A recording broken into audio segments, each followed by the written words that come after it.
Like, share and subscribe. ఆదికాండము 1:1-31. ఆదియందు దేవుడు భూమ్యాకాశములను సృజించెను. భూమి నిరాకారముగాను శూన్యముగాను ఉండెను. చీకటి అగాధ జలము పైన కమ్మియుండెను. దేవుని ఆత్మ జలములపైన అల్లాడుచుండెను. దేవుడు, వెలుగు కమ్మని పలుకగా వెలుగు కలిగెను. వెలుగు మంచిదైనట్టు దేవుడు చూచెను. దేవుడు వెలుగును చీకటిని వేరుపరచెను. దేవుడు వెలుగునకు పగలనియు, చీకటికి రాత్రి అనియు పేరు పెట్టెను. అస్తమయమును ఉదయమును కలుగగా ఒక దినమాయెను.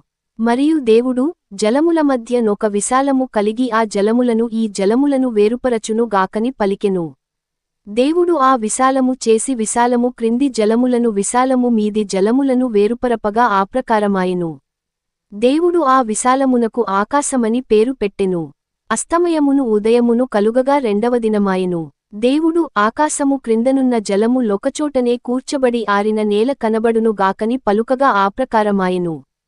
దేవుడు ఆరిన నేలకు భూమి అని పేరు పెట్టెను. జలరాశికి ఆయన సముద్రములని పేరు పెట్టెను. అది మంచిదని దేవుడు చూచెను. దేవుడు, గడ్డిని విత్తనములిచ్చు చెట్లను భూమిమీద తమ తమ జాతి ప్రకారము తమలో విత్తనములుగల ఫలమిచ్చు ఫలవృక్షములను భూమి మొలిపించుగాకని పలుకగా ఆప్రకారమాయెను. భూమి గడ్డిని తమ తమ జాతి ప్రకారము విత్తనములిచ్చు చెట్లను, తమ తమ జాతి ప్రకారము తమలో విత్తనములుగల ఫలవృక్షములను మొలిపింపగా అది మంచిదని దేవుడు చూచెను. అస్తమయమును ఉదయమును కలుగగా మూడవ దినమాయెను. దేవుడు, పగటిని రాత్రిని వేరుపరచునట్లు ఆకాశవిశాలమందు జ్యోతులు కలుగును గాకనియు, అవి సూచనలను కాలములను దిన సంవత్సరములను సూచించుటకైయుండు గాకనియు, భూమిమీద వెలుగిచ్చుటకు అవి ఆకాశ విశాలమందు జ్యోతులైయుండు గాకనియు పలికెను. ఆప్రకారమాయెను.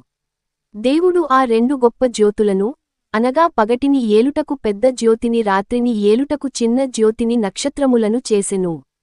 భూమిమీద వెలుగిచ్చుటకును పగటిని రాత్రిని ఏలుటకును వెలుగును చీకటిని వేరుపరచుటకును దేవుడు ఆకాశ విశాలమందు వాటి నుంచెను. అది మంచిదని దేవుడు చూచెను. అస్తమయమును ఉదయమును కలుగగా నాలుగవ దినమాయెను.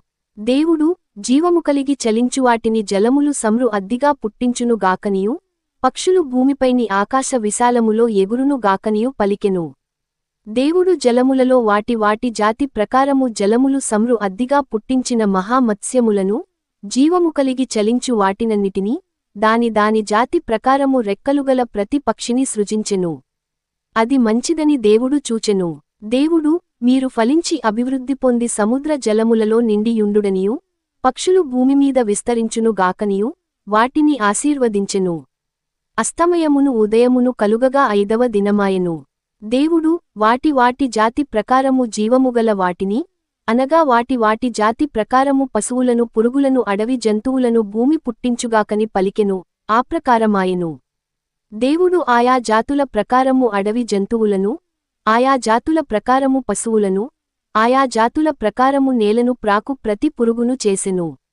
అది మంచిదని దేవుడు చూచెను. దేవుడు, మన స్వరూపమందు మన పోలికే చొప్పున నరులను చేయుదము.